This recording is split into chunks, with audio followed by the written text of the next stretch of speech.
Hello everyone. आज का हमारा टॉपिक है पैनक्रियाज। पैनक्रियाज को हिंदी में कहते हैं अग्नाशय। तो आज का जो हमारा टॉपिक है वो है अग्नाशय ग्रंथि, ठीक है, यानी कि पैनक्रियाज के बारे में आज हम पढ़ेंगे। तो पहले मैं इसको जरा डायग्राम से समझा दूँ आपको, फिर आते हैं हम थ्योरी पर। तो ये डायग्राम आपको दिख रहा होगा, ये तो हमारा लीवर है, ठीक है, ये हमारा लीवर है। ये क्या है? ये गाल ब्लैडर है जिसको पित्ताशय कहते हैं, ठीक है। और ये होता है हमारा स्टमक। स्टमक होता है, स्टमक के जस्ट पीछे आपको येलो कलर का स्ट्रक्चर दिख रहा होगा, थोड़ा ये दिख रहा है स्ट्रक्चर ना, ये पैनक्रियाज है, ठीक है, यही है पैनक्रियाज। ये हमारे स्टमक के जस्ट पीछे होता है, इसलिए आपको देख रहे होंगे पैनक्रियाज और हमारा स्टमक क्या ओवरलैप कर रहा है, इसी वजह क्योंकि ये क्या होता है, स्टमक ऊपर की तरफ होता है ये पूरा स्ट्रक्चर, और इसके जस्ट पीछे क्या होता है, हमारा पैनक्रियाज होता है, ठीक है। और पैनक्रियाज के ऊपर आपको लीवर दिख रहा होगा, यहाँ पर ये डुओडेनम है, यानी कि हमारे स्मॉल इंटेस्टाइन यहाँ से स्टार्ट हो जा रहा है, ठीक है। तो ये तो इसकी लोकेशन हो जाती है, कहाँ पर इसकी लोकेशन होती है, हमारे स्टमक के जस्ट पीछे। और रीजन कौन सा होता है? एब्डोमेन रीजन, क्योंकि हमारा स्टमक कहाँ होता है, एब्डोमेन रीजन में होता है ना। तो ये चीज़ ध्यान रखिएगा, इसका रीजन एब्डोमेन है और ये जस्ट स्टमक के हमारे पीछे पाया जाता है पैनक्रियाज, ठीक है। तो जब डाइजेशन होता है, डाइजेशन के दौरान क्या करता है, ये डाइजेस्टिव जूस सीक्रेट करता है। क्या करता है? डाइजेस्टिव जूस सीक्रेट करता है, जिसको कहते हैं पैनक्रियाटिक जूस। क्योंकि हमारा पैनक्रियाज सीक्रेट करता है, इसलिए इसका नाम क्या होता है, पैनक्रियाटिक जूस होता है। इसमें कई सारे एंजाइम्स पाए जाते हैं, ठीक है। मेन जो होते हैं वो 3 एंजाइम होते हैं। एक तो लाइपेज होता है, दूसरा क्या होता है, एमाइलेज होता है, और तीसरा क्या होता है, ट्रिप्सिन होता है, ठीक है। इनके बारे में हम डाइजेशन में अच्छे से बात कर चुके हैं। आप अगर उसके बारे में जानना चाहते तो आप उस वीडियो को देख सकते हैं, ठीक है। तो ये तो इसका हो गया एक्सोक्राइन ग्लैंड वाला काम। दूसरा ये होता है, जो पैनक्रियाज हमारी होती है ये एंडोक्राइन ग्लैंड की तरफ ही काम करती है, यानी कि ये हार्मोन का सिक्रेशन करती है, ठीक है। अब इसको हम थ्योरी के माध्यम से समझेंगे तो आपको ज़्यादा क्लियर हो जाएगा। तो देखिए, इसका पहला पॉइंट कहता है इट इज़ मिक्स्ड ग्लैंड, यानी कि कैसी होती है, मिश्रित ग्लैंड होती है। हमारी बॉडी में मात्र एक ही ऐसी ग्लैंड है जो मिक्स्ड होती है, यानी कि एक्सो और एंडो दोनों की तरह काम करती है। वो मात्र कौन सी है? पैनक्रियाज, यानी कि अग्नाशय है, ठीक है। फिर नेक्स्ट क्या कहता है, in human it is located in the abdomen behind the stomach, यानी कि ये हमारे एब्डोमेन रीजन में हमारे स्टमक के पीछे पाया जाता है। And functions as a gland, और ये एक ग्लैंड यानी ग्रंथि की तरह कार्य करता है। It is 3 centimetre long, flat pinkish in colour. ये जो होता है 3 सेंटीमीटर लंबा होता है, इसकी लेंथ कितनी होती है, 3 सेंटीमीटर होती है। और ये पिंकिश कलर का होता है, पत्ती की तरह दिखाई दे, जैसे पत्ती होती है सेम पत्ती की तरह ऐसे इसका स्ट्रक्चर बना होता है, ठीक है, पैनक्रियाज का स्ट्रक्चर। तो ये हो गया। फिर नेक्स्ट पॉइंट कहता है the pancreas perform 2 main function. देखो, पैनक्रियाज जो होता है उसके 2 ही मेन फंक्शन होते हैं, एक तो एक्सोक्राइन फंक्शन होता है, दूसरा होता है एंडोक्राइन फंक्शन। तो एक्सोक्राइन फंक्शन क्या होता है, produces substances that is enzymes that help with digestion, यानी कि जो एक्सोक्राइन फंक्शन होता है उसमें ये क्या करता है, एंजाइम प्रोड्यूस करता है। कौन कौन से एंजाइम प्रोड्यूस करता है? लाइपेज, एमाइलेज, ट्रिप्सिन, ठीक है। ये क्या करता है, एंजाइम प्रोड्यूस करता है, जो कि हमारे डाइजेशन में हेल्प करते हैं। और एक चीज़ ध्यान रखिएगा, इन्हीं एंजाइम्स को कहते हैं पैनक्रियाटिक एंजाइम या पैनक्रियाटिक जूस। और एक तरह से देखा जाए तो इसको कंप्लीट डाइजेस्टिव जूस भी कहा जाता है, ठीक है। क्या कहते हैं? कंप्लीट डाइजेस्टिव जूस भी कहते हैं, जो पैनक्रियाटिक जूस होता है, ठीक है। तो इसका एक्सोक्राइन फंक्शन जो था हमने देख लिया। अब बात करेंगे इसके एंडोक्राइन फंक्शन की। ये क्या होता है? Sends out hormones that control the amount of sugar in our blood stream, यानी कि ये क्या करता है, एंडोक्राइन इसका फंक्शन तो देखो, फंक्शन तो बहुत सारे करता है एंडोक्राइन, लेकिन इसका सबसे मेन फंक्शन जो होता है वो होता है हमारे ब्लड स्ट्रीम में शुगर लेवल को कंट्रोल करना। यानी कि अगर किसी को डायबिटीज़ की प्रॉब्लम है तो इसका साफ मतलब होता है तो उसका पैनक्रियाज का जो एंडोक्राइन फंक्शन है वो सही से काम नहीं कर रहा है, ठीक है। इसी वजह से उसको क्या हो रहा है, ब्लड में शुगर की वैल्यू बढ़ गई है, उसको डायबिटीज़ की प्रॉब्लम हो गई है। क्योंकि हमारे ब्लड में जो शुगर का लेवल होता है अगर वो इंक्रीज़ करता है तो उसको क्या करता है, उसको कंट्रोल में लाने का काम कौन करता है, हमारा जो एंडोक्राइन फंक्शन होता है पैनक्रियाज का वो करता है, ठीक है। इंसुलिन हार्मोन होता है, अभी आगे हम बात करने वाले हैं। फिर क्या करता है, 98% part is exocrine and about 1 to 2% part is endocrine, यानी कि जो हमारा पैनक्रियाज होता है इसका 98% पार्ट क्या करता है, एक्सोक्राइन की तरफ फंक्शन करता है, और लगभग 1 से 2% क्या करता है, वो सिर्फ एंडोक्राइन की तरह काम करता है। यानी कि पैनक्रियाज जो है इसका मेनली पार्ट क्या करता है, एक्सोक्राइन की तरह बिहेव करता है। देखा आपने, 98% के आसपास। सिर्फ इसका 1-2% पार्ट ही क्या करता है, एंडोक्राइन की तरफ बिहेव करता है, ठीक। चलिए इसको डायग्राम से मैं समझा दूँ, फिर आपको क्लियर करूँगी थ्योरी से, ठीक है। तो ये सिर्फ पैनक्रियाज का स्ट्रक्चर है। ये देखिए लीफ लाइक स्ट्रक्चर दिख रहा होगा, ये यहाँ से यहाँ तक का ये है पैनक्रियाज हमारा, ठीक है। ये तो क्या है, ये डुओडेनम है, यानी कि हमारा स्मॉल इंटेस्टाइन है, ये डुओडेनम है, ठीक है। और ये क्या होता है, स्प्लीन होता है, तो स्प्लीन का इसमें कोई रोल ही नहीं है। ये जो होती हैं डक्ट सब लगी हुई हैं जो कि स्टमक से निकलती हैं, लीवर से जुड़ी हुई हैं, तो इनका कुछ नहीं देखना, हमें मेन अपने पैनक्रियास पे फोकस करना है। तो ये पैनक्रियास का स्ट्रक्चर सिर्फ यहाँ से यहाँ तक का फैला हुआ, ठीक है। ये जो डक्ट होती है, डक्ट का मतलब एक तरह से देखा जाए तो नली होती है, ठीक है। जब ये एक्सोक्राइन एंजाइम बना लेता है इसके अंदर, जब बन जाता है इस पैनक्रियास के अंदर, तो ये जानते क्या होता है, खाना हमारे पैनक्रियास में तो आता नहीं है, वो रहता कहाँ है, ये इसी स्मॉल इंटेस्टाइन में हमारा फूड रहता है। तो इसी फूड में क्या करेगा, ये एंजाइम आएगा, तो जिसके द्वारा आता है, जिस नली के द्वारा, उसको कहते हैं डक्ट, यानी कि पैनक्रियाटिक डक्ट। तो ये जो आपको दिख रहा है हरा हरा स्ट्रक्चर दिख रहा है ग्रीन कलर का आपको, ये पाइप की तरह, ये होता है पैनक्रियाटिक डक्ट, ठीक है। इसी के थ्रू क्या होता है, जो हमारा एक्सोक्राइन जूस बना हुआ है इसके अंदर, वो इसी की तरह क्या होगा, इस हमारे स्मॉल इंटेस्टाइन में आ जाता है, ठीक है। ये चीज़ क्लियर रखिएगा।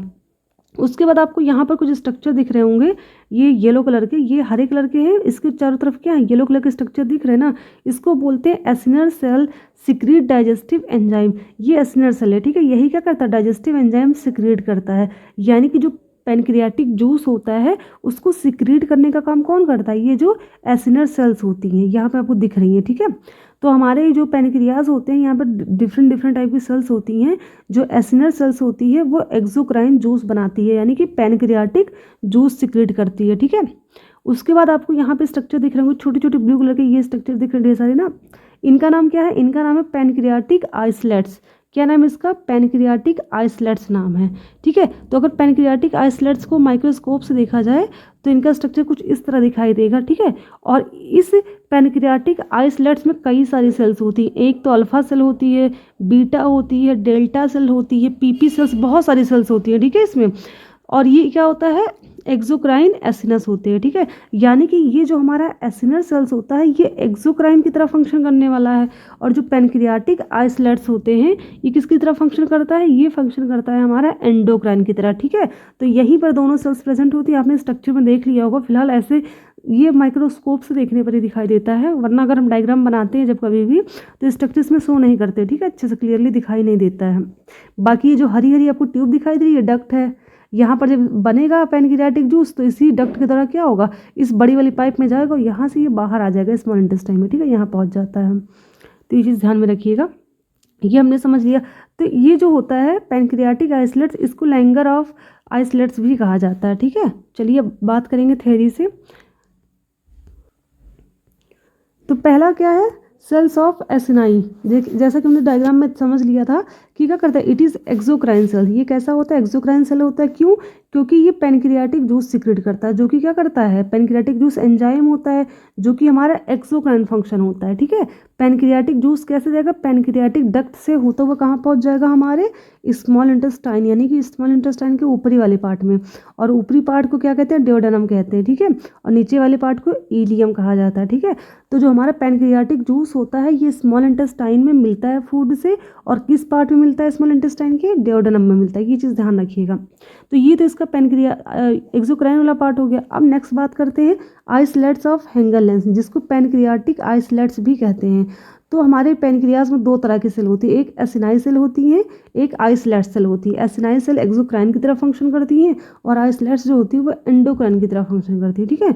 तो आइसलेट्स ऑफ लैंगरहैंस का मतलब इसमें क्या है, it is endocrine gland and it form 1 to 2% of total pancreas, यानी कि हमारे टोटल पैनक्रियाज का 1 to 2% पार्ट ही ये बनाती हैं, बाकी 98% पार्ट कौन बनाता है, ये बनाती है, एसिनाई सेल्स बनाती है, ठीक है। Islets of Langerhans is group of many cells.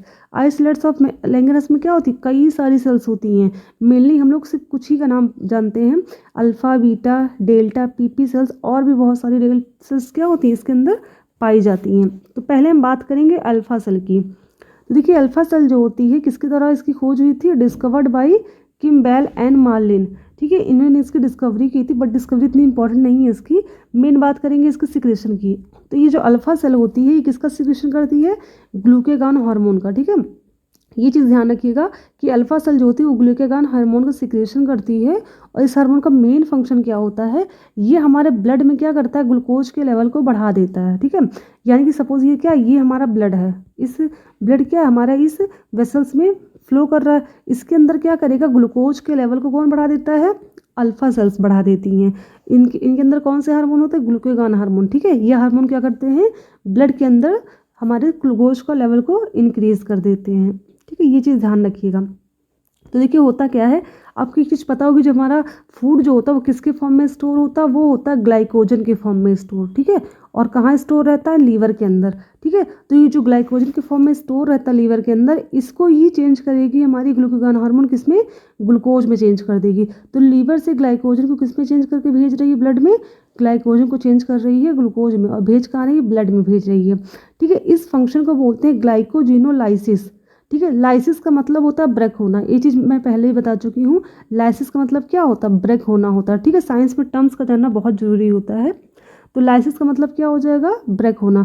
और ग्लाइकोजन का मतलब ही आपको जानते हैं क्या होता है? ग्लाइकोजन होता है। तो ग्लाइकोजेनोलाइसिस, बस यहाँ पर लाइसिस ध्यान रखना, ब्रेक होना। तो ग्लाइकोजन किस में ब्रेक हो जाता है? ग्लूकोज में, ठीक है। और इसको लीवर से ब्लड में भेज दिया जाता है, किसके द्वारा? जो हमारा ग्लूकागॉन हार्मोन होता है, जो कि अल्फा सेल सिक्रेट करती है, उसके द्वारा, ठीक है। अब बात करेंगे बीटा सेल की। सबसे इम्पोर्टेंट बीटा सेल ही होती है, इसी से क्वेश्चन ज़्यादा बनते हैं जब किसी लेवल का भी एग्जाम हो, ठीक है। तो इसमें क्या होता है, ये सबसे मेन हार्मोन सिक्रेट करती है, इट सिक्रेट इंसुलिन हार्मोन। इस हार्मोन का नाम सबने सुना होगा, ठीक है। तो ये क्या करती है? इंसुलिन हार्मोन का सिक्रेशन करती है। The insulin hormone decreases level of glucose in blood. अब देखिए, जो इंसुलिन हार्मोन होता है वो ग्लूकागॉन के जस्ट अपोजिट काम करती है। वो ब्लड में ग्लूकोज के लेवल को बढ़ा रही थी, लेकिन इंसुलिन क्या कर रही है? ब्लड में हमारे ग्लूकोज के लेवल को घटाती है, ठीक है। यानी कि अगर हमारे ब्लड में, देखिए ब्लड को हमारे ग्लूकोज की ज़्यादा ज़रूरत तो होती नहीं है, ठीक है। जितनी भी ज़रूरत होती है उतना ही इसको चाहिए होता, बाकी एक्स्ट्रा क्या करती है? ब्लड को हमारे ग्लूकोज को क्या करेगी? हमारे लीवर में भेज देगी, ठीक है। तो इंसुलिन क्या करती है? ब्लड से क्या करती है? इसको लीवर में भेज देती है ग्लूकोज को, किसके फॉर्म में चेंज करके? ग्लाइकोजन के फॉर्म में चेंज करके, ठीक है।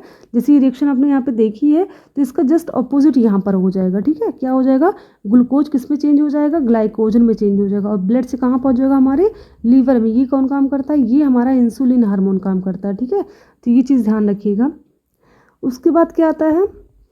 नेक्स्ट पॉइंट क्या कहता है? Insulin hormone is polypeptide hormone. यानी कि पॉलीपेप्टाइड का मतलब होता है कि इसका नेचर कैसा होता है? Proteinaceous, which is made up of 51 amino acid, ठीक है। यानी कि ये जो हमारा इंसुलिन हार्मोन होता है वो 51 अमाइनो एसिड से मिलकर बना होता है, जिसमें से 21 अल्फा चेन वाले अमाइनो एसिड होते हैं और 30 कैसे होते हैं? बीटा चेन वाले अमाइनो एसिड होते हैं, ठीक है। तो ये चीज़ ध्यान रखिए। फिलहाल इतना इंपॉर्टेंट नहीं है, मेन हमारा यही पॉइंट था कि इसका मेन फंक्शन क्या होता है इंसुलिन हार्मोन का, ठीक है। अब बात करते हैं नेक्स्ट पॉइंट की, हाइपोसिक्रीशन एंड हाइपर सिक्रीशन। अब देखिए, हाइपो का मतलब क्या होता है? कम, और सिक्रीशन का मतलब आपको पता ही क्या होता है? स्रावित करना, ठीक है। तो हाइपो यानी कि अगर हमारी बॉडी में इंसुलिन हार्मोन कम बनने लगे, ठीक है, मतलब जितनी इसकी वैल्यू है उस वैल्यू से ये कम बनने लगे, तो क्या होगा? अगर ये कम बनेगा तो जाहिर सी बात है हमारे ब्लड में जो ग्लूकोज का लेवल बढ़ा हुआ है उसको क्या करेगा? उसको कम भी कम कर पाएगा ये। तो हमारे बॉडी में क्या रहेगा? ग्लूकोज का लेवल ब्लड के अंदर ज़्यादा का ज़्यादा ही रहेगा, क्योंकि ग्लूकोज का लेवल कौन कम करता है? ये इंसुलिन हार्मोन कम करता है। अगर ये कम सिक्रेट होगा तो ऑब्वियस सी बात है हमारे ब्लड में ग्लूकोज का लेवल बढ़ जाएगा, जिसकी वजह से क्या हो जाएगा? हमारे ब्लड में शुगर हो जाएगा, जिसको कहते हैं डायबिटीज़ मेलाइटिस, ठीक है। तो डायबिटीज़ मेलाइटिस किसकी वजह से होता है? जब बॉडी में इंसुलिन हार्मोन का कम सिक्रेशन होता है, ठीक है। ये चीज़ ध्यान रखिएगा। फिर नेक्स्ट क्या है? Hyper secretion. हाइपर का मतलब होता है ज़्यादा, ठीक है। Hyper secretion of insulin hormone, यानी कि अगर हमारी बॉडी में इंसुलिन हार्मोन का सिक्रेशन बहुत ज़्यादा हो जाए तो क्या होगा? तो हमारे ब्लड में क्या हो जाएगा? ग्लूकोज की कमी आ जाएगी। क्यों? क्योंकि इसका सिक्रेशन बहुत ज़्यादा हो चुका है। ब्लड के जितने भी ग्लूकोज के मॉलिक्यूल होते हैं सबको क्या करता है? ग्लाइकोजन में चेंज करके हमारे लीवर तक पहुँचा देता है, ठीक है। तो इसकी वजह से क्या हो जाता है? हाइपर इंसुलेमिया हो जाती है, ठीक है। When the insulin level are higher in than usual, यानी कि हमारी बॉडी में जितने लेवल की आवश्यकता होती है उससे ज़्यादा अगर हो गया इंसुलिन हार्मोन तो क्या हो जाएगा? हाइपर इंसुलिमिया हो जाएगा, ठीक। तो ये हमने बात कर ली इंसुलिन हार्मोन की। अब बात करेंगे थर्ड सेल जो है हमारी डेल्टा सेल, ठीक है। कौन सी सेल है? डेल्टा सेल है। देखिए, डेल्टा सेल का मेन काम क्या होता है? It secrete somatostatin hormone. तो ये क्या करती है? सोमैटोस्टैटिन हार्मोन सिक्रीट करती है। इसका देखिए मेन काम क्या होता है? सोमैटोस्टैटिन जो हार्मोन होता है वो डेल्टा सेल की तरह सिक्रीट होता है, और इसका मेन काम होता है जो ग्लूकागॉन होता है और इंसुलिन हार्मोन होता है। इनके सिक्रीशन को कंट्रोल करना, यानी कि कितने लेवल में ग्लूकागॉन सिक्रीट करना है और कितना इंसुलिन, ठीक है, उस सिक्रीशन को कंट्रोल करने का काम करती है हमारी सोमैटोस्टैटिन हार्मोन, जो कि डेल्टा सेल के द्वारा सिक्रीट होती है, ठीक है। और सोमैटोस्टैटिन जो होती है वो 14 अमाइनो एसिड से मिलकर बनी होती है, ठीक है। और इंसुलिन कितने से मिलकर बनी थी? 51 अमाइनो एसिड से, ठीक। और नेक्स्ट कौन सा? PP cell. पीपी सेल को बोलते हैं पैनक्रियाटिक पेप्टाइड सेल। क्या करती है? इट सिक्रीट पैराक्राइन हार्मोन, ठीक है। पैराक्राइन हार्मोन क्या करती है? It stimulates cell of acini. और सेल ऑफ एसिनाई क्या थी? एक्सोक्राइन की तरह काम कर रही थी, ठीक है। तो एक चीज़ ध्यान रखिएगा कि जो हमारी पीपी सेल होती है ये तो होती है एंडोक्राइन का पार्ट, ठीक है, लेकिन ये क्या करती है? एक्सोक्राइन सेल जो कि सेल ऑफ एसिनाई होती है इसको स्टिमुलेट करती है, यानी कि उत्तेजित करती है। क्या करने के लिए? पैनक्रियाटिक जूस को सिक्रेट करने के लिए, ठीक है। तो चलिए हमने बात कर ली कि कैसे कैसे क्या प्रॉब्लम होती है पैनक्रियास की वजह से, क्या नहीं होती है। तो एक चीज़ और ध्यान रखिएगा, एक हमने डायबिटीज़ मेलिटस की बात की है और एक क्या होता है? डायबिटीज़ इंसिपिडस, ठीक है। डायबिटीज़ इंसिपिडस जो होता है वो किसकी वजह से होता है, किसकी कमी से होता है? वो होता है एंटी डाययूरेटिक हार्मोन, यानी कि एडीएच की वजह से, ठीक है। अगर बॉडी में एडीएच का सिक्रेशन कम हो जाता है तो ये इंसिपिडस वाली डायबिटीज़ हो जाती है, ठीक है। और मेलिटस कब होती है? जब इंसुलिन हार्मोन की कमी हो जाती है, ठीक है। तो आज की क्लास यहीं ख़त्म होती है। अगर आपको कोई भी डाउट हो तो आप कमेंट सेक्शन में बता सकते हैं। Thank you class.